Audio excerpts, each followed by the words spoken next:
নমস্কাৰ মোৰ Assam plumber YouTube চেনেললৈ আপোনালোকক স্বাগতম। আজিৰ ভিডিঅ'টো লৈ আহিছোঁ বাথৰুম কনচিলৰ ওপৰত আৰু ভিডিঅ'টোৰ সৈতে জড়িত থাকিলে আপোনালোকে দেখিব পাব বাথৰুম এটা কেনেধৰণে প্লেনিং কৰা হয় আৰু কেনেধৰণে কামবোৰ আগবাঢ়ি যায়।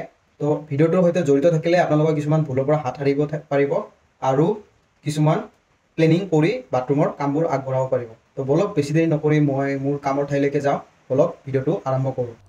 তো আপোনালোকে দেখিব পোৱা এইটো ফাৰ্ষ্ট ফ্ল'ৰৰ ছাদৰ ওপৰত এটা বাথৰুম আৰু বাথৰুমৰ আজি কি হ'ব, কেনেধৰণে কামবোৰ আগবাঢ়িব, তো ভিডিঅ'টোৰ জৰিয়তে আপোনালোকে দেখিব পাব। তো ইয়াত কি বহিব আপোনালোকক মই জনাই আছোঁ।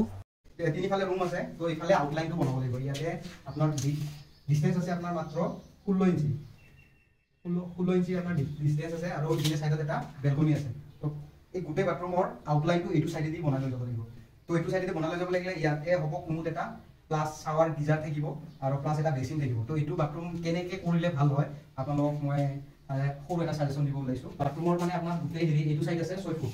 তো 6 ফুটৰ 3 ফুট জাগা লাগিব আমাৰ ইংলিছ কোমোড বহাব যিহেতু এই কোমোডত। আৰু এইটো যিহেতু ফাৰ্ষ্ট ফ্ল'ৰ হয়, তো এইটো এটা ছাদ আছে। ছাদত ৱেষ্ট লাইনটো বনাব লাগিলে ইয়াতে আপোনালোকক মই ৱেষ্ট লাইনটোৰ কাৰণে অলৰেডি মই ফুটা কৰি মানে টানি থৈ দিছোঁ। এইটো জাষ্ট বাঁহেদি এনে দেখাইছোঁ, ইয়াতে ৱেষ্ট লাইন হ'ব। তো ইয়াৰ স্লপিংটো মিলাই কেনে ৱেষ্ট লাইনৰ পানীটো এইফালেদি ওলাই দিব। তো এইটোৰ কাৰণে এটা হাইট লাগিব।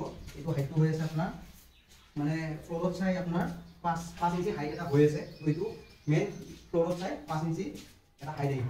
তাত চাই হাইট হ'ব যিটো কোমোড বহিব সেইটো। কোমোডৰ কাৰণে আপোনাৰ আকৌ 4 ইঞ্চি পাইপ বহিব এইখিনিদি। তো 4 ইঞ্চিৰ কাৰণে 4 ইঞ্চি পাইপ বহালে তো এইটো এটা হাইট হৈ আছে 8 ইঞ্চি। টোটেল মানে 4 5 আৰু 3 8 ইঞ্চি। তো আমাৰ এইটো মানে যিটো ইয়াৰে পৰা 3 ফুট এটা বাউণ্ডাৰী হ'ব, যাতে ইংলিছ কোমোডটো বহিব। তো এইখিনি জেগাত হেণ্ড স্প্ৰেটো লৈ দিম ৰাইট চাইডে যি কাৰণে হয়। তো ৰাইট চাইডে এইটো ৱালত আমি বাথৰুমটোৰ কোমোডটো ইয়াতে বহাম।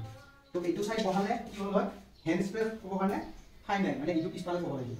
তো আৰু ইপিনে চাইডত আপোনাৰ বহাব নোৱাৰে, কোনো চাইডত বহাব নোৱাৰে, কাৰণ আউটলাইনটো এইটো চাইডেহে আছে। তো কোমোডটোৰ আমি জেগাটো ডিচাইড কৰিলোঁ, এইখিনি জেগাতে বহিব, এনেকুৱাকৈ বহিব। আৰু এতিয়া বাথৰুমৰ জেগা এইখিনি বাচি থাকিল। তো এইখিনিত আমাৰ হ'ব ইফালে আপুনি চাৱাৰ দিব পাৰে, এনেকুৱাকৈ চাৱাৰটো হ'ল। এতিয়া পানীটো এইপিনে পৰিব গা চা ধোৱা, আৰু গিজাৰটো এইটো চাইডে দিব পাৰে।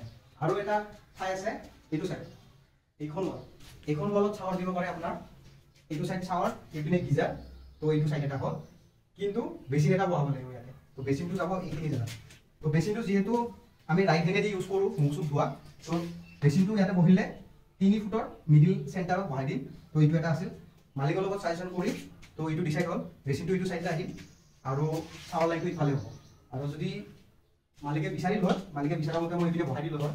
তো মোৰ এটা এডভাইজত মানে কামটো চলি আছে। তো মালিকে আৰু মই ডিচাইড কৰি ফাইনেল কৰিলোঁ, ইফালে চাৱাৰ লাইন হ'ব, ইফালে বেচিন বহিব। তো এতিয়া সৰু এটা ফাৰ্ষ্ট ফ্ল'ৰৰ মানে কাম চলিলে কেনেকৈ কামবোৰ কৰিব লাগে আৰু অলপ প্লেনিং সহকাৰে কামবোৰ কৰিব লাগে। যিহেতু এইটো বাথৰুমৰ মানে চিন্তা নকৰাকৈ মানে ৱালবোৰ ডাপলি কৰি দিছিল। যদি এইটো ঠাইত যদি ৰুম আহি গ'ল হয়, তো ইপিনে চাইডতো খোলা নাই, সিপিনে এটা বাথৰুম আছে। তো সেনেকুৱা চিন্তা চৰ্চাৰে কামবোৰ আগবঢ়াব লাগে। তো ফিউচাৰত আপোনালোকৰ বহুত খৰচাৰ পৰা কমি যাব, নহ'লে খৰচা বাঢ়ি যাব আৰু কামটো ফিনিচিং নাপাব। ফাইনেলি বাথৰুমটো কনচিল কৰাৰ পিছত কেনে হ'ল চাওঁ আহক বলক। আৰু ইয়াৰ পিছত টাইলছ লাগিব, টাইলছ লগাৰ পিছত এচেচেৰিজবোৰ লগাম। তো এইবোৰ কাম বাকী আছে। এতিয়া এনেধৰণে কনচিলবোৰ কৰা হ'ল। আশা কৰোঁ ভিডিঅ'টো চাই আপোনালোকে ভালে পাইছে, আৰু যদি এনেধৰণৰ ভিডিঅ' চাব বিচাৰে আসাম প্লাম্বাৰ ইউটিউব চেনেলটো ছাবস্ক্ৰাইব কৰি ল'ব।